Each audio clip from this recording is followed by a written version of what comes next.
Good morning, good afternoon, good evening to people around the world. This is Martin Hubel, your host of the Db2 Night Show, and we are off to another wonderful presentation from Dale McInnis. He's one of our favorite presenters. He normally talks on recovery and those types of things, but he also does Linux things with his customers. So we're anxious to hear about the AIX to X86 Linux migration today. This is near and dear to my heart because I would say that a significant portion of the work I've been getting as a consultant is to help people do exactly these types of migrations. So I'll be interested in any other tips I pick up from Dale today. We'll get through the housekeeping and we'll turn things over to Dale as quickly as we can. In terms of getting involved, our replays are available on YouTube, and we keep noticing that the number there going up in terms of the people taking advantage of that. And also follow us via the Db2 Night hashtag. People know to send emails if they've got trouble. I up to last week, or the last show, I was advertising a LinkedIn group, but I found that there were a number of participants in the group. But somewhere along the line, perhaps last summer or so, we had lost the password to the LinkedIn group and we can't accept new people into it. So I decided that we best retire that group. And we'll just be using Twitter and other correspondence. Of course, you can send me a chat message at any time. Or in the question tool. And if you've got anything you'd like us to do different on the show, I'd be happy to take things that way. But unfortunately, we have no way of recovering that password. Password, I believe, went away as poor Scott Hayes did last summer. So we have no way of getting back on that.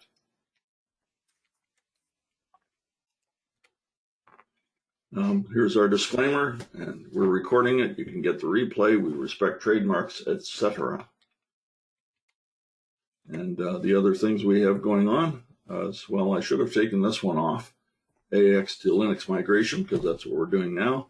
The next thing we're going to do is we'll be talking about Db2U, and we've got two people from the IBM Toronto lab, Aruna and Janpreet, will be joining us next month. And on June 10th, Michael Roken of the IBM Toronto lab will be giving a recovery update. And now that includes a number of things he's got with log management, HADR, etc. So I just call it recovery update for now.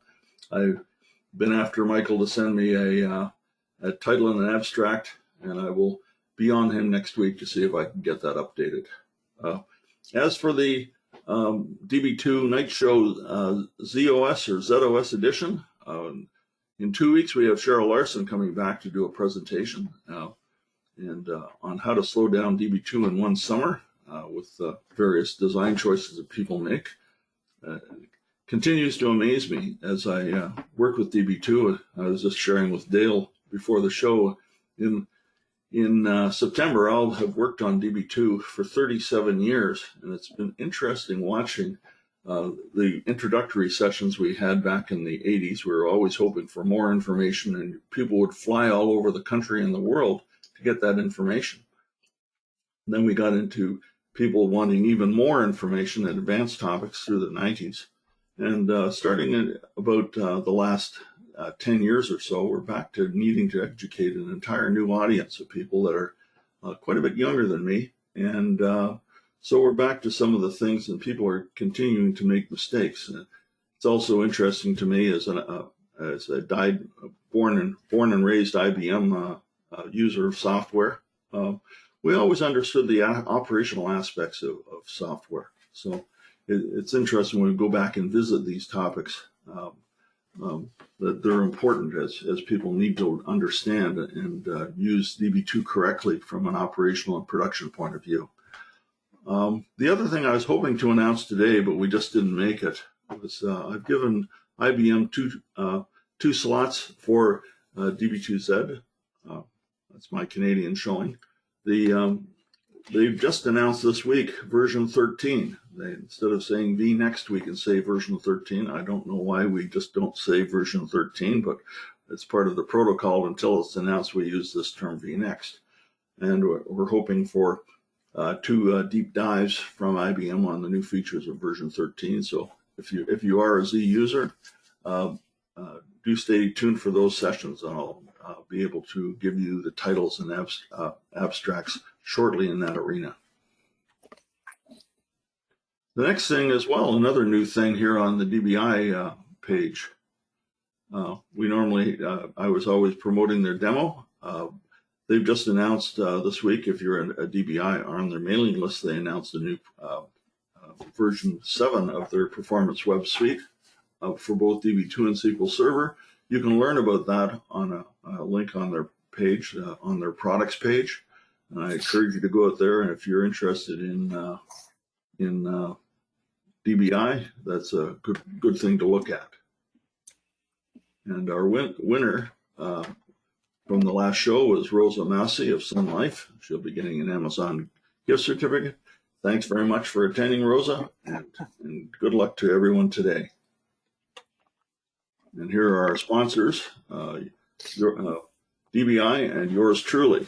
Now, I decided that it had been a while since I'd put up a fresh joke. So I went looking for a fresh joke, and what I came up with was for Easter being next week and weekend, I came up with this. This seemed to be a pretty good indication of what happens at this time of year as spring breaks out in the Northern Hemisphere. We have Easter Bonnet Island, a lesser known area down in the South Pacific. And those people look so happy. They're really nice hats. All right, now I was a bad boy. I don't know what such questions we have here, but we're going to find out really. So our first question that should be launching now is what versions of DB2, and this is clearly an old one. I must have gathered this from back in the day. And of course, it's got to be 11.5. That's what I get for not paying attention. I'm easily distracted. What can I say? We'll just we'll shut that off quickly and share the results. Everybody's on 11.1, of course, or later. My apologies. I'm going to scan these questions and see which ones, what other information we have here. What other DBMSs are you using?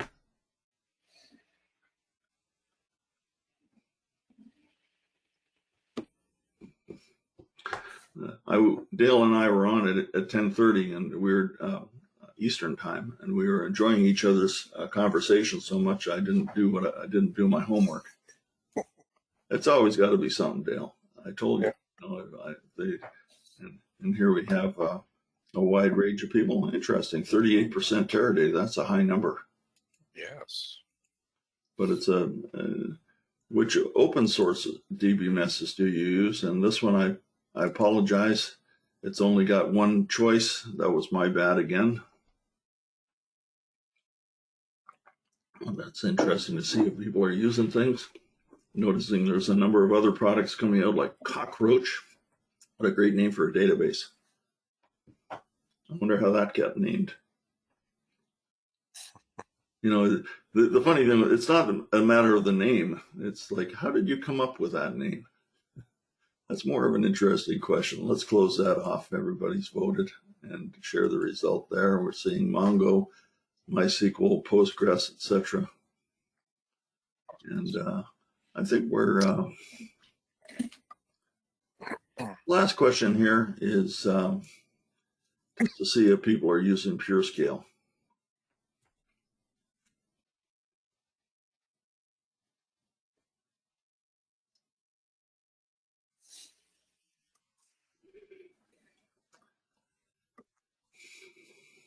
And here's another one. Most people have voted, so I'll close that off and share the results. And interesting. And my personal feeling is that PureScale is going to be a product where or feature that people at the most you'll ever see people use it is about 10%. But those people that are using it are really needing it, if you know what I mean. Absolutely. but the number doesn't have to be that high.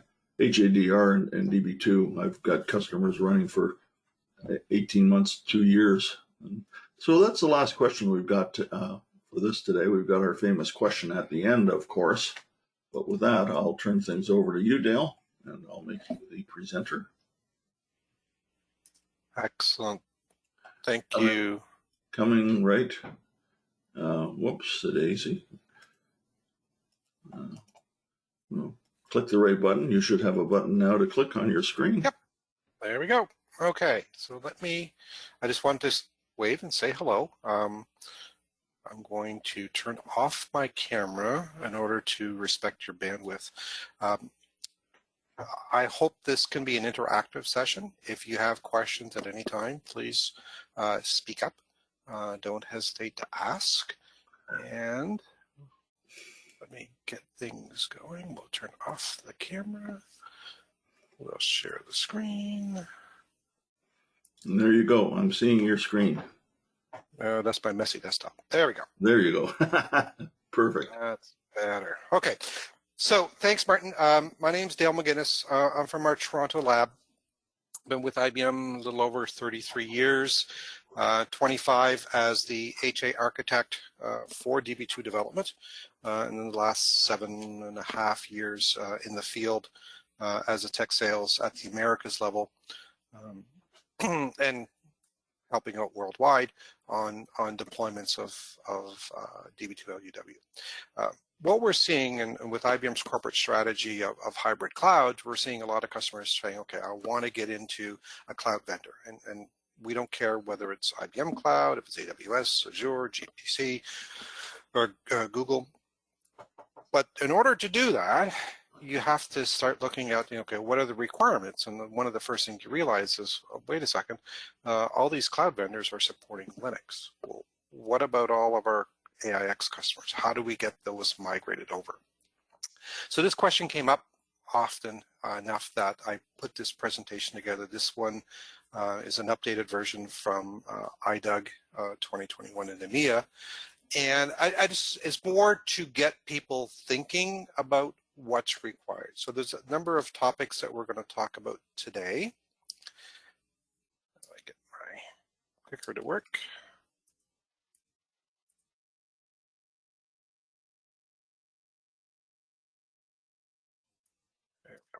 We're going to look at the planning. What do you have to do ahead of time? Resource sizing.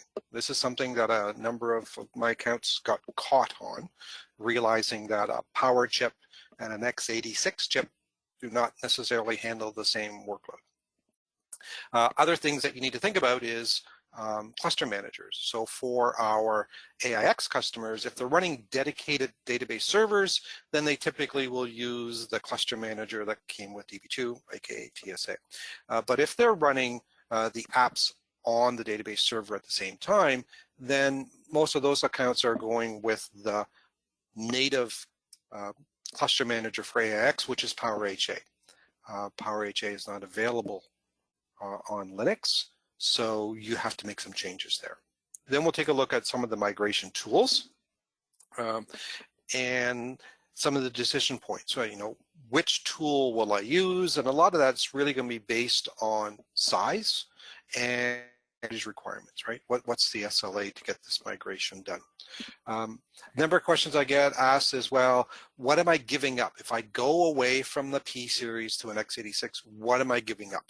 Well, we'll take a look at some of the optimizations Db2 has in place for P series, and we'll look at some of the optimizations for RHEL.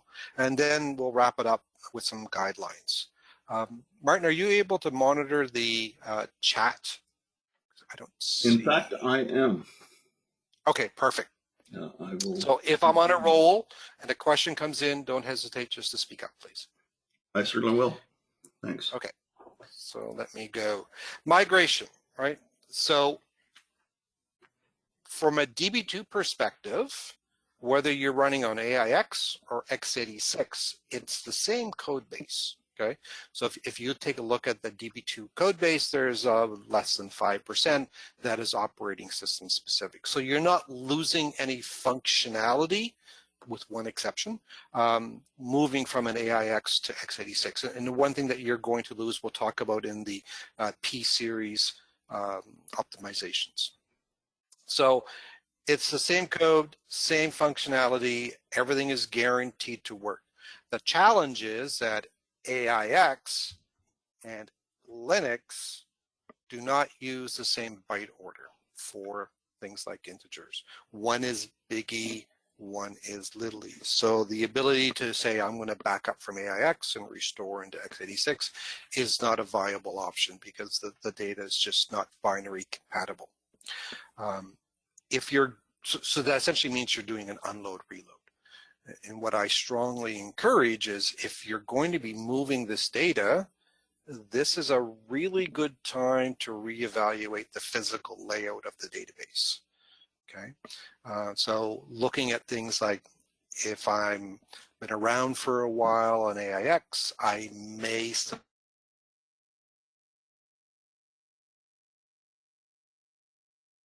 have SMS table spaces. This is a perfect time to get rid of them. Right, go with automatic storage. SMS and DMS have been deprecated. It means we're not enhancing them anymore, and you should be moving to an automatic storage model. And if you want to move things like PureScale, you have no choice. That's the only one that we support. It's also a good time to take a look at your buffer pool allocations, right? So if you know that you have a couple of hot tables or hot indexes, maybe this is a good time to have dedicated buffer pools for those.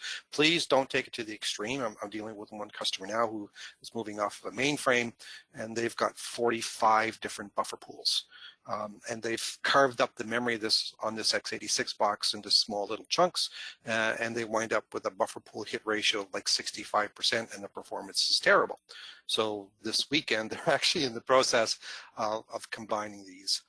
And I said, if you want to have like maybe 2 for the data and 2 for the indexes, then that's sufficient. But having 45 buffer pools and none of them were automatic is just it's just a mess. And they just weren't making very efficient use of their memory. So if you're going to be moving it, this is the time to reevaluate, right? And the whole key is you got to plan. This is not something that you're going to do over a weekend. You have to plan this out in detail. And there's a lot of things that you have to take a look at, right? Am I going to be able to meet my business objectives in the new platform, right? So even though, I'm a lifer IBM, I love the P-series hardware, you have to admit, if you take a look at the stats, P-series hardware is substantially more reliable than x86 hardware, right? With the P-series, we pretty much control the stack. It's pretty much IBM hardware throughout for the most part. On x86, it's the Wild West, right? You've got different vendors for storage adapters, for network adapters, the processors, and the operating system. So what we find is if you were to compare a P-series box and an x86 box, the P-series is more reliable. So that means you may need to have a different approach for your deployment on x86, i.e. maybe you need HADR to give you that reliability that you were getting on P. Okay, so just take a look at all of the different components. Are you going to be running your application close to the database, right? A lot of people are looking at this as a migration to the cloud. And we've had some customers do cloud deployments, move the database up, but not the application. And all of a sudden they're saying, well, why is the performance terrible? Well, if you have a chatty application, then we're not surprised because you've got to go out to the internet and come back. So just be cognizant of this fact that data has gravity, and you want to get your application as close to it as possible. You're also may have to change your testing scenarios and testing solutions and harnesses to run on a Linux environment. Definitely do highly recommend getting a project manager in place to oversee this. Don't put the pressure on the DBAs to worry about it, because there's more components than just the database that have to be taken into consideration. Probably the number one requirement that I've seen from our clients is how can I do this with minimal downtime, okay? And that really will kind of dictate the strategy that you're going to use. Probably the best solution, or I should say the solution with the least amount of outage required, is using something like a logical replication, a CDC or queue-based replication to do it. So you leave your AIX series box alone, you set up replication, you're going to replicate into the X86, it'll continually push the data, you can do your testing, and when you're ready to cut over, it's simply a matter of recataloging the database or changing the F5 to point to the X86 box versus the AIX box. So truly minimal downtime, but you need to have those skills. I often get asked, should I use QRep or should I use CDC? And it's going to be the standard IBM response, it depends. But primarily, if we look at the positioning, QRep is targeted and optimized for Db2 to Db2 replication, so really a homogeneous replication, and CDC is really designed for heterogeneous replication, where we can have things like Kafka or IMS or Postgres in the mix. However, if your organization has CDC skills and not QRep skills, then that's perfectly fine. It will work just as well as QRep. It may take a little bit longer to get it caught up. So use the skills that you have in-house in order to do the logical migration. The opposite extreme of using a logical replication is unload reload. So it certainly does take the longest, but you can do it without any additional tooling. CDC and QRep, was separated out of the product as of version 11.5. You have to purchase IIDR separately now in order to get that functionality. But you can do an unload reload with the tools that are included. We will talk about HPU, which is a high performance unload, is a separate chargeable product. It vastly improves the unload performance, somewhere in the order of 10 to 12x over an export, but it is not really necessarily else you want it.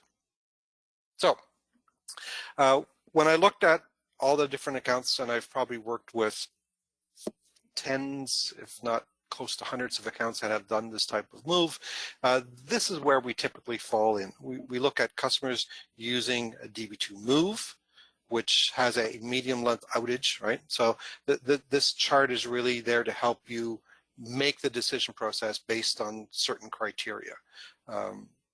Whether you have licensing for additional products, whether you need to have failback capability, and really on database size. And of course, I know that if you're doing this, you're not moving one database, you're moving multiple. So we had one account in Toronto here, a large insurance firm, that were moving, I think it was somewhere around 34 databases from AIX to X86, and they used a combination. For their smaller databases, they would do a Db2 move. For their larger databases, they decided to go down the logical replication. So you can certainly combine these options. It's not a one or the other. You can choose based on what your needs are. It also looks at complexity, right? What skills do you have in-house? If you have extensive logical replication skills, then that's great. But if you don't, then just be cognizant of the fact that logical replication is a beast in itself. It's very powerful, but it also has a lot of complexity. So do you want to take on that, learning that new skill set? There is an option here that I did not list, and that's just hiring somebody like IBM Consulting to come in and do it for you. That's always an option. If you don't have the time or the skills to do it yourself, we certainly are well versed at doing this through our IBM Consulting organization. Okay, next. So let's look at resource sizing, okay? So one of the things that caught a number of our customers off is the fact that they said, well, okay, I have 12 cores of this fancy P9, so I'm going to get 12 cores on X86 so that my Db2 licensing is the same. No, I'm sorry, that doesn't work that way. I have a bunch of spreadsheets that look at the specs for X86 chips and for AIX P-series chips. If you let me know which one that you're running, I can tell you how many more. So if you look at this example here, we were comparing a Intel Xeon 6248 to a Power 9. And it was determined based on the base 2017 spec results that for every power chip, you would need 1.5 X86 chips to get the same throughput. Okay, we have seen some as much as 2.5, but if you've got, you know, a P8 and you're going to a brand new Xeon 10th or 11th generation, then it may only be 1.2. It really depends on the actual chip. So if you're unsure, please don't hesitate, reach out to me and I can give you some advice.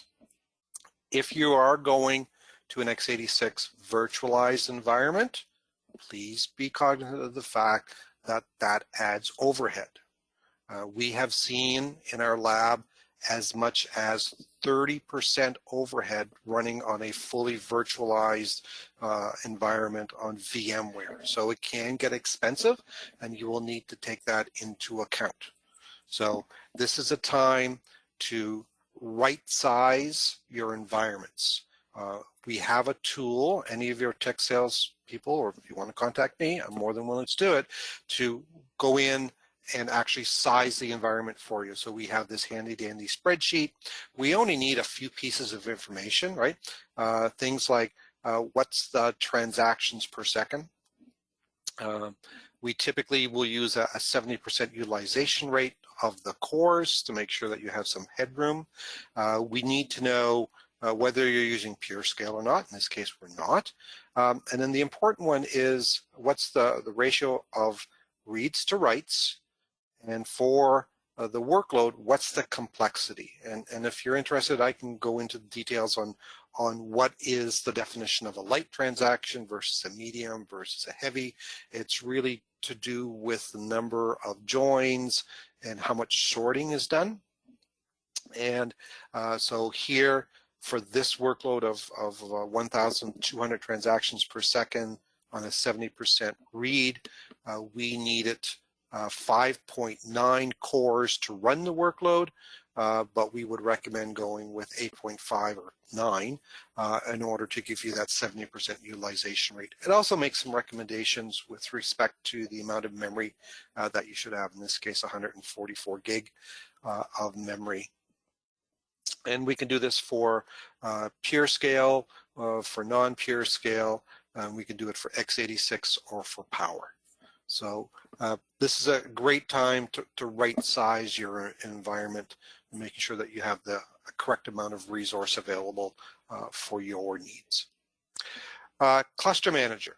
Okay, so the most popular cluster manager on AIX is our Power HA, also known as HACMP, or previously known as HACMP. This is very tightly coupled with the operating system. It's an excellent solution. However, it is limited to that operating system only. So from a Db2 perspective, back in 9.7, we decided to integrate a cluster manager. We did not go down the Power HA, HACMP path. We wanted something that was portable across multiple operating systems. And that's when we chose the TSA, or Tivoli System Automation for Multi-Platform. Through its tooling, specifically Db2 Haiku, it supports a shared disk cluster, so that's an active passive configuration, HADR automation, and DPF automation. Now, will Db2 work with Power HA? Absolutely. It'll also work with Veritas Cluster Server or Red Hat HA, but the lab does not do any testing. If there's any issues with the resource or resource model or automation, then you need to contact that vendor in order to get support. If you use the integrated cluster manager, then specifically TSA, then you only make one phone call to IBM and we will support you. Okay. So when it comes to cluster managers, one of the more important choices to make is, what do I use if there's a tie? So let's say you had an HADR configuration and you had 2 nodes and 1 node goes down. And the other node is going to say, well, how do I know I'm not the one that's been network isolated? Because both nodes could be up and running and healthy, but the network is down. So they need to jump to what's known as a tiebreaker or a quorum device in order to figure out who should become the primary. TSA supports 3 different types of quorum devices: a network IP address, a shared disk, and a third node. Originally, when we first shipped, well, up until probably version 11.5, our tooling only supported the network tiebreaker. This is the least reliable of all.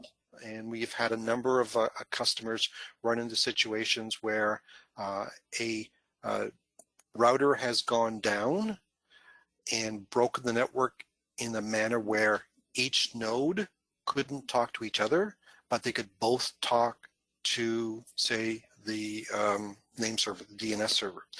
So they both thought that they should become the primary. And if that happens, then you wind up with a split brain and it's a real mess. We've added enhancements for all 3 now to Db2 Haiku. We recommend using a third node. That third node does not run Db2.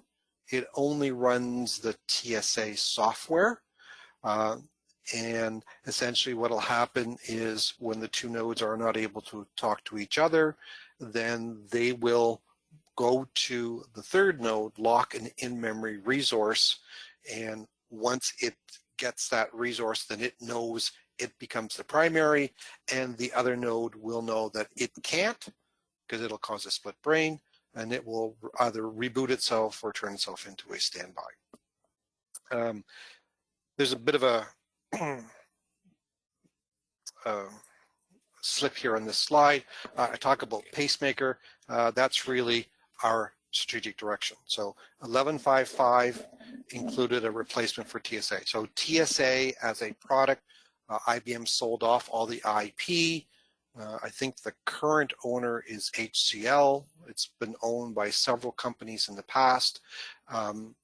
And we've had some decisions made at the executive level that we want to move our support for Cluster Manager into the cloud. If you take a look at the IBM Cloud offerings for Db2 today, they're using customized software. And it's not something that we can see us maintaining long term. So the strategic direction is that we are going to replace the TSA Cluster Manager with open source, specifically Pacemaker and CoreSync. Today it's available for HADR use only on Linux. The technology, the product is being enhanced to support AIX. We're also going to support the DPF and PureScale offerings in the future release. So right now, if you take a look at 11.5, the current release is 11.5.7. What you get is Db2, you get Pacemaker on Linux, as well as TSA. TSA is no longer a strategic direction. Pacemaker is. But here back on this cluster manager chart about tiebreakers, Pacemaker only supports a third node. So it runs Pacemaker and CoreSync. It's very, very, very lightweight. And another nice thing about this from a Pacemaker perspective is you can share that tiebreaker with multiple databases. In the past with TSA, you had to have a dedicated tiebreaker per database, which was very cumbersome. With Pacemaker, that's no longer a requirement. You can have one corporate tiebreaker and have all of your databases that are using Pacemaker use that same tiebreaker, so it's much more efficient. Okay, so I can't tell you when the DPF and PureScale and AIX support is coming. You may see some early drops of the code later this year. That's what we're hoping for. But it is certainly very near the top of the list from a development perspective to get that done. Because this is when you're going to see things like PureScale. And even though I know we have nobody online that has deployed PureScale, it has a very tight coupling with TSA. That all that source code needs to be changed to make Pacemaker calls, and that's going to allow us to do a deployment on any cloud vendor, so whether it's IBM or AWS. So we're all anxiously awaiting that, and it is coming. Okay, so let's get back to the original topic. So this is we've done the planning, we've talked about resources, right-sizing the environment. We talked about cluster manager, which is a very important topic for resiliency. So now let's take a look at the actual migration. Okay, so we know that backup and restore is not going to work. AIX is using Big E, RHEL is using Little E, so the byte reversal is just not going to, this will not allow a traditional DB2 backup and restore to occur. So what do you need to do? You need to unload the data. You need to convert it into the new format and reload it, right? So we have some tooling that can make this easy. One tool is called Db2 Look. What it does is it allows you to extract all the DDL from your AIX database, and it creates a script that you can run on your X86 box in order to regenerate all those tables. They're all empty, but you have the DDL done. From there, you can do things like load, or you can do setup replication. So you have a lot of options. But this is a great time to modify the DDL generated by Db2 Look to do things like index and table space assignments to different tables, indexes and tables to different table spaces, so that you can assign a different buffer pool to them. You can get rid of your SMS and DMS and make sure that you're using only automatic storage. We've in the past encouraged people to do this, and you could migrate a DMS or an SMS table space to automatic storage with one exception. You could never do it for the system catalogs. This is the only way to do it for system catalogs, is to unload and reload. So once you've created the objects and created the buffer pools, then you just need to copy over the data. Easy peasy if you follow the process. So Db2 Look is a very powerful tool. This is the options that I used. What I find our documentation is really good at is explaining what to do. I don't find it does a really good job at explaining how to do it. So I've actually included things like screenshots in this presentation, and I'll make sure that Martin gets a copy so that you can so it can be distributed. So if you run, this is a case where I'm doing it on sample, and it will create the sample.sql file. Okay, now in here is all the DDL, including foreign keys and triggers. And if you try to run it as is, then there's a high probability that some of the rows will not get executed because of dependencies. So the recommendation is to separate the foreign keys and the triggers out of that file and put them into separate files. So my sample.sql now becomes a sample_foreign and a sample_trigger.sql. And it's really easy to find these. That if you VI the sample.sql file, it'll tell you this is foreign keys, this is triggers, so you can very easily extract them, and then you would run one after the other separately. Creating your table spaces. This is a great time to do a reevaluation. Another thing that I had a customer having some really bad performance problems when they moved to AWS. And what they had done is they had put their lobs in the same table space as the data. And on AWS, you choose your storage based on the IOPS that you want to get. And it can get very expensive very quickly. And we could never get really good throughput until we separated out the lobs, put them on a separate storage device. So once we, that's actually, I said AWS, I was incorrect, it's Azure. And that was able to get back to the same level of throughput that we had on-prem. Remember, they're running on Azure, so storage was virtualized, which adds additional overhead. So just be cautious on how you allocate things. I always do recommend that you separate your lobs out. So lobs are not run through the buffer pool unless they're inlined. So that means that for that table space that the lobs are in, you really should have prefetching turned on, or file system caching, sorry. But for user data, you should have file system caching disabled for data in indexes, and because that's really the purpose of the buffer pool, and it's better to use the memory that the file system cache is going to use into the buffer pools. Okay, so again, take the time, examine your buffer pools, examine your table spaces, and make sure that you're making the right decisions for optimal performance. If you're heavy tables, then yes, consider them in separate table spaces, separate buffer pools. But again, don't go too far. Like I said earlier, my MVS customer with 40 plus buffer pools and an average hit ratio of 65% because they didn't have as much memory as they should, it's just not going to cut it. So please just be cautious. The other advantage of breaking things up into separate table spaces is that the DB2 native backup and recovery granularity is at the table space level. So if you have really active table spaces and some that are not, then you may want to reconsider your recovery strategy and say, okay, I'm going to back up all the hot table spaces on a nightly basis, but the cold data that's rarely ever updated, I'm going to back up maybe once a week.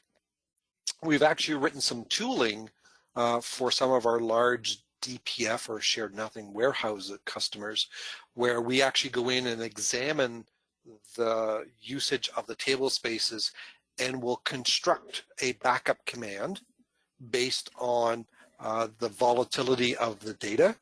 And at the same time, we also will construct the restore commands for you.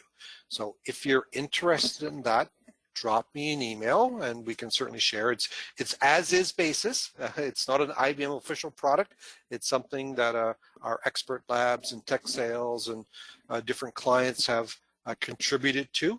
But it is a neat way of going in and taking a look at the volatility of the data and architecting a backup strategy based on data volatility versus just saying I'm blindly going to back up everything.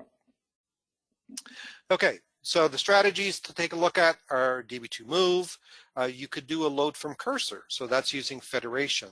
So you could take your X86 box, you create nicknames for the AIX box, and you can say, I want to load from cursor. You can do a select star and populate the data. That way the data never hits disk. It goes directly from AIX directly into X86 and never hits a disk until it's flushed out from the buffer pool. Works well for small databases, or if you have a few number of tables. Now you could run these in parallel. HPU, we'll talk more about later, it's a high performance unload. So instead of going through the buffer pool, doing a select star and loading the buffer pool up with all the data, it goes directly to disk. It understands our disk formats, so it's very, very quick, somewhere in the order of 10 to 12 times faster than traditional export. which is really good for medium size. But if you're talking about billions and billions of rows, then I would seriously get you to consider logical replication.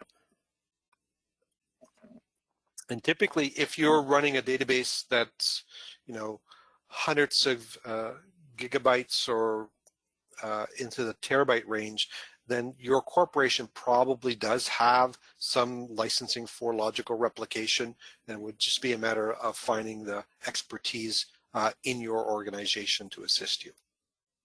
So 4 different strategies. Db2 move, which is very simple. My rule of thumb is really, if my database sizes are small, say under 250 gig, I'm just going to use Db2 move. It's simple, easy, and clean. If storage is an issue for you, then the load from cursor is a good option. And then HPU, which we've already talked about. So from a Db2 move perspective, it's very simple. Db2 move, database name, and export, and it will create a bunch of files. It will give you the export.out file, which really looks at what are the results of the command. It gives you the list file, which is going to have the table names, and then for every table, it'll have the IXF, the messages, and the lob data. So if you take a look, when I did Db2 move for sample, I wound up with the IXF files, the message files, and the lob files. So then you just FTP this over, and you can import all this data. Okay, so very simple, very easy to use. You do have to use this in conjunction with Db2 look so that you would get all the DDL created and then move all those files over.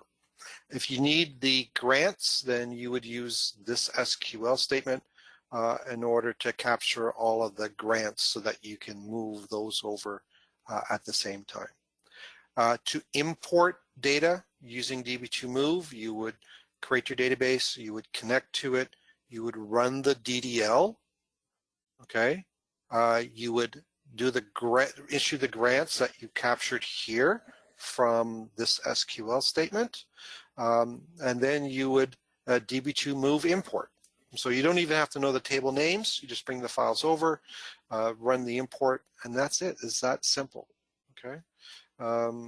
Then you should run the foreign keys and the triggers. And then, of course, anytime that you're importing a massive amount of data, always do a run stats, or you can have auto table maintenance turned on and have run stats for you. And then the last, but certainly not least, is do take a new backup in your new environment. So I like these steps are all fully outlined. There's a very good white paper on DeveloperWorks that talks specifically about how to do little e to big E conversion. So this will give you an idea with screenshots. So that's option 1, Db2 move.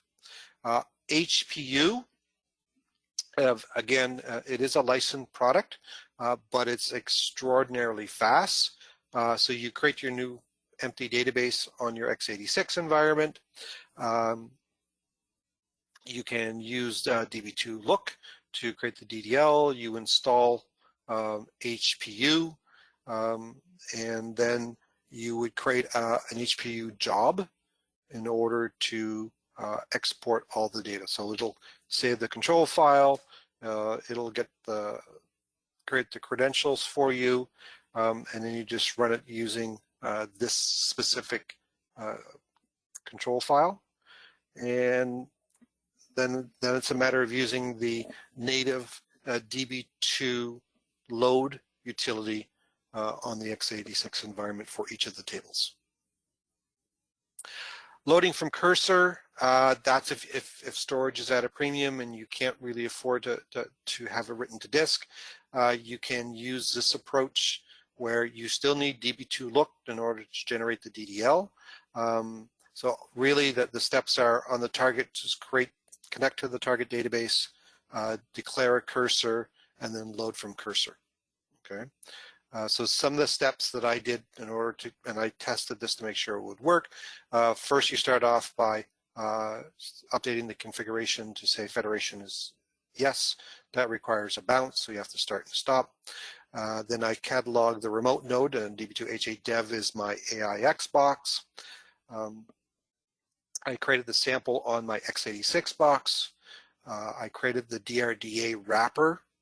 So this is some of the steps that unfortunately our documentation is missing. So it took me a while in order to figure out all the different steps to get this to work.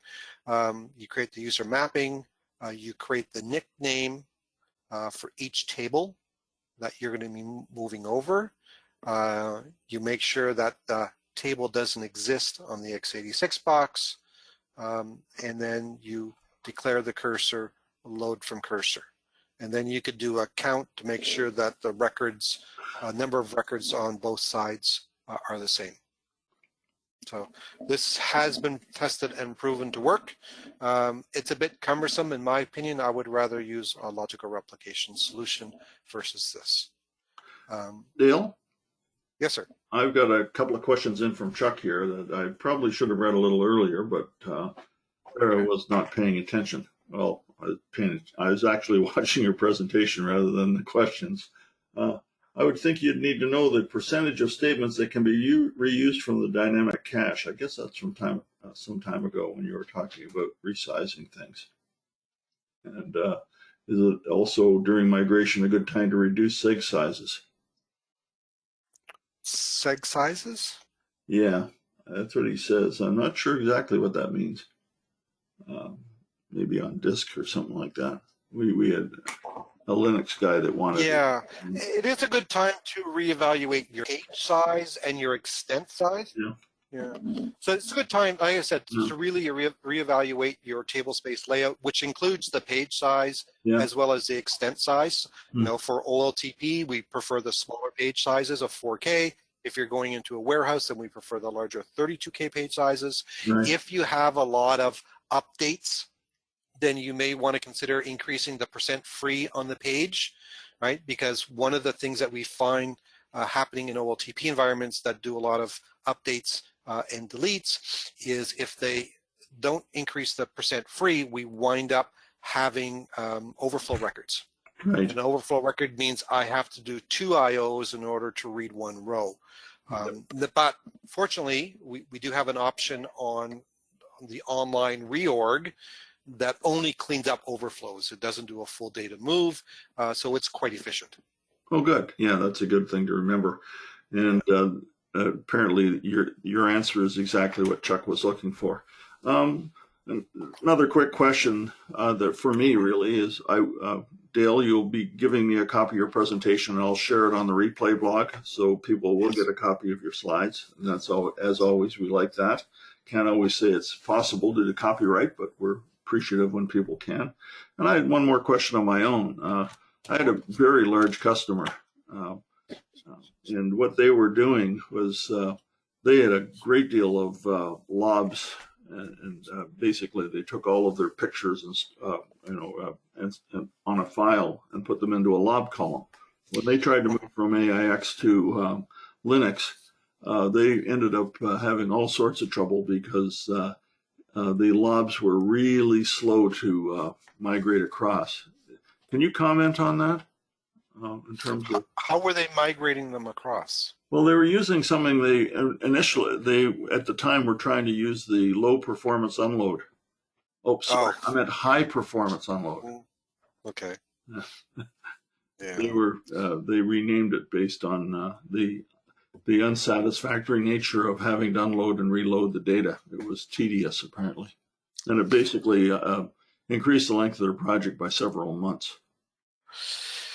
Yeah, the key there is really for lobs, because they're not buffer pooled enabled, is making sure that you've got the file system cache turned on so you get some decent performance. And you're also going to need a decent performing IO subsystem to handle the lobs. Yeah. Right.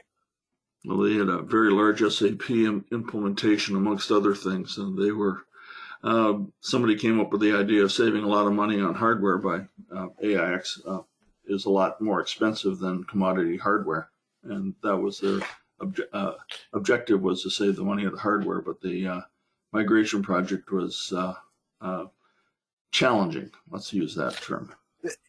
They're absolutely correct, Yeah. but you've also got to take into account that a P core and an X86 core are not. So you can either pay me now and get more reliable hardware, or pay me later because you're going to double your Db2 licenses cost because you need twice as many cores. Yep, true. Okay? Yeah. It's one or the other. Yep. Anyway, Yep. I've got only a few minutes, so I'm going to go through these pretty quick. Logical replication, one of my favorite tools. What I find, to be honest with you, is our manuals don't do a really good job of stepping you through the process. So I'm in the middle of writing a white paper, and it'll have a presentation that will step you through how to do an AIX to X86 migration using QREP, because I find it hasn't been documented anywhere to my satisfaction. Okay, so you can use IIDR comes with 3 products: QREP, CDC, and SQLREP. CDC and QREP are the best for migrating because they're high performance. You can do it with SQLREP, which by the way is free. However, it requires a change table for every table that you're going to migrate. So you wind up doubling the number of tables in your system, and it can get very expensive. Okay. If you have RI constraints turned on, then according to CDC, their best practices says on the target, drop the RI constraints until the replication is done. So if you have a very large table, turning those on could be a very expensive operation.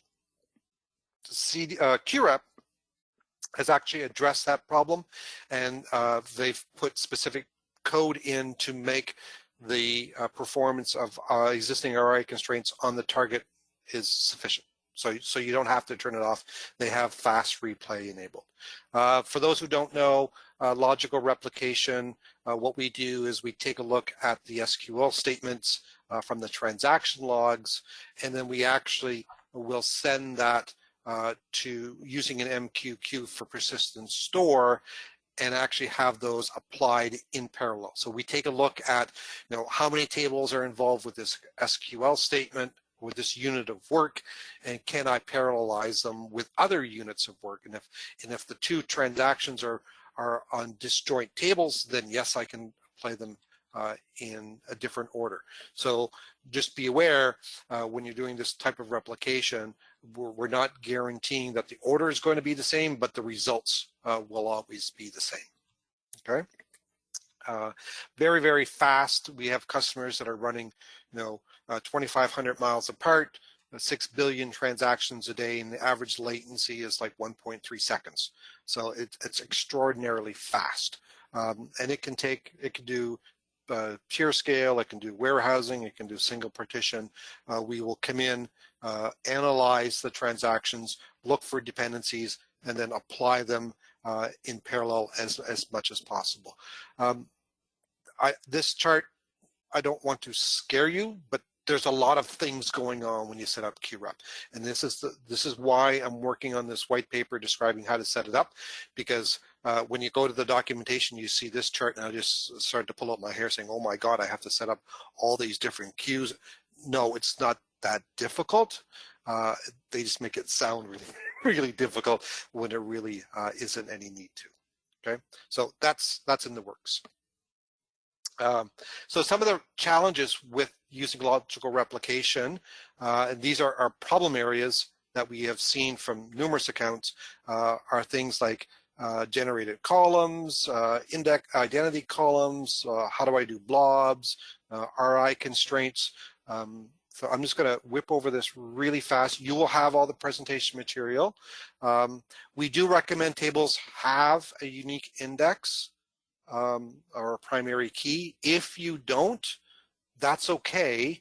We're just going to use the entire row as if it was a primary key. So you don't need it. It'll be faster if you have it, but it is not an absolute requirement. Generated columns. are generated always, so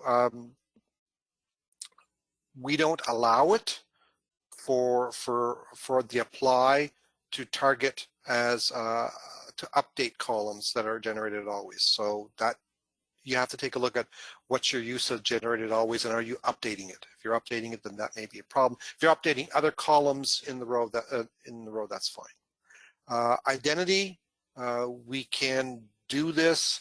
What we recommend really is, trying to minimize the issue if you're having an active configuration by having, one site do all even numbers and another site do all odd numbers.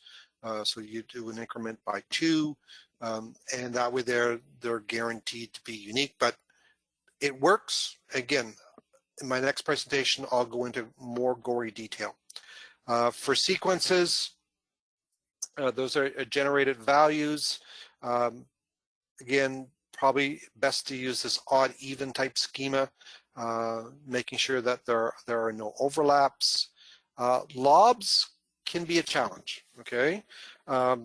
Because lobs are not logged. So what happens is when you replicate a row that has a lob in it, the target actually has to go back and make a connection to the source and do a select of that lob column using the row ID. So lobs can be problematic from a performance perspective. The nice thing is that there's very little overhead incurred on the source. So yes, it may take longer for you to replicate tables with lobs, but you're not going to pay any performance on your source system. It just, the elapsed time will be a little bit longer. RI constraints, again, as I stated earlier, CDC recommends you turn them off from a performance perspective, but for QREP, if you follow these guidelines, then the performance is almost as good as without the RI constraints. So don't worry about it. I know this has been a problem area for QREP in the past. It has been addressed. Okay. Triggers, again, it depends on whether you're using unidirectional or bidirectional or peer-to-peer. These are the guidelines that we've consolidated. If you're doing unidirectional, which is what most people are doing, they're going from AIX to X86, then leave the triggers alone. If you're doing BiDi, then you've got to make some configuration. So for this exercise, leave the triggers alone, they're fine. Okay, I got just a few more slides and I'll wrap up. From a P-series, what am I going to lose if I move off of P-series? Well, we do have some optimizations for the compiler. The compiler for P-series happens to be developed in the same lab as the Db2 database engine. They're just on different floors, so the groups talk. We actually had some of the P-series developers move over into Db2. One of them used to report to me, a brilliant fella, and he gave us some tweaks on how to do it. But we're talking, very low single % optimizations from a throughput perspective. The NX842 coprocessor, that's something that's unique to the P-series. We use it to offload backup and log compression. So that will be lost on an X86. And then we do use P-series SIMD for our columnar database, but if you take a look at X86, the new Xeon Generation 10, Generation 11, and further ones are coming with SIMD instructions, so you're not going to be losing that unless you're going to some older hardware. From a RHEL perspective, the Db2 development team actually develops on RHEL.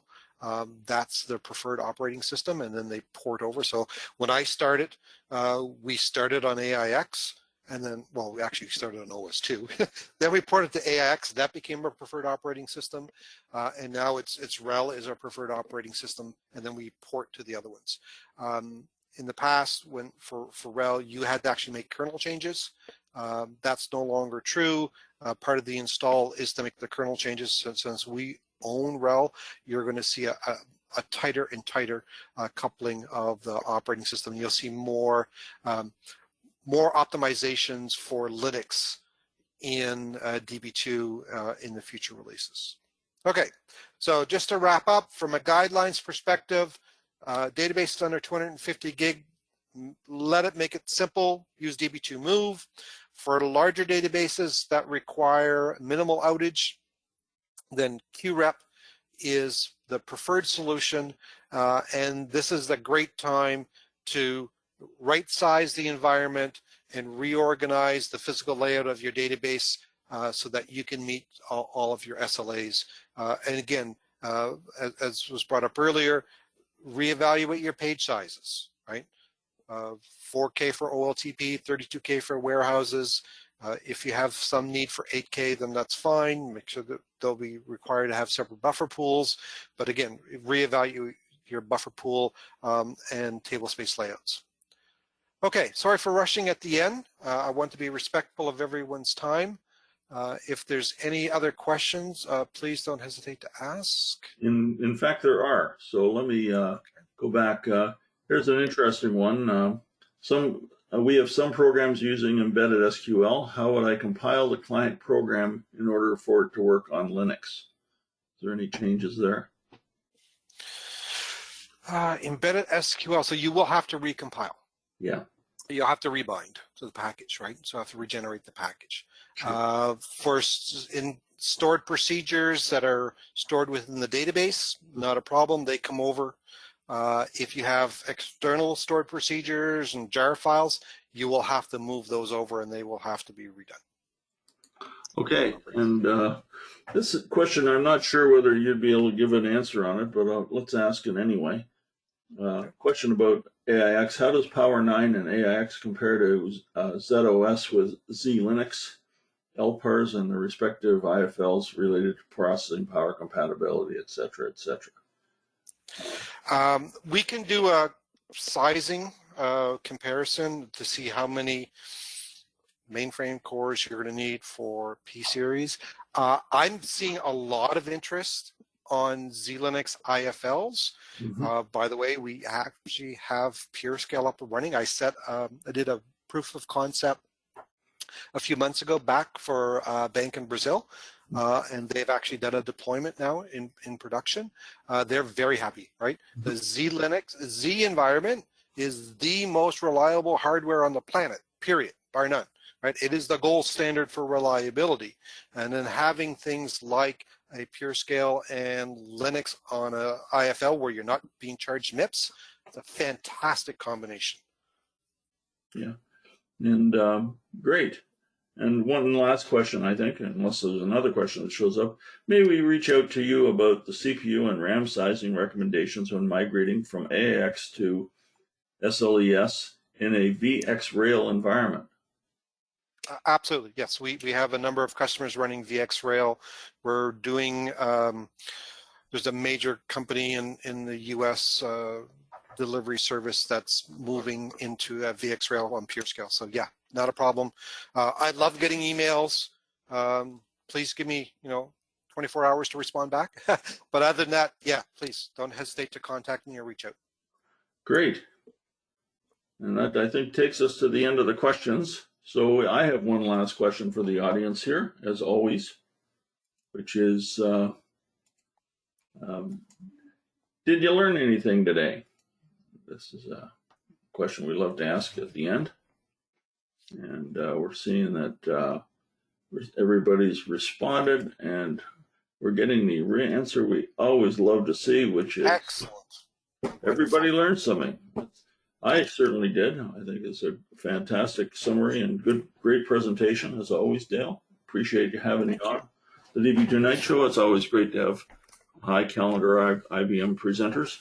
And with that, let me get on to the next. I'll hide that, get that out of the way, and we'll move over to the next slide, and we'll cue the wrap-up music.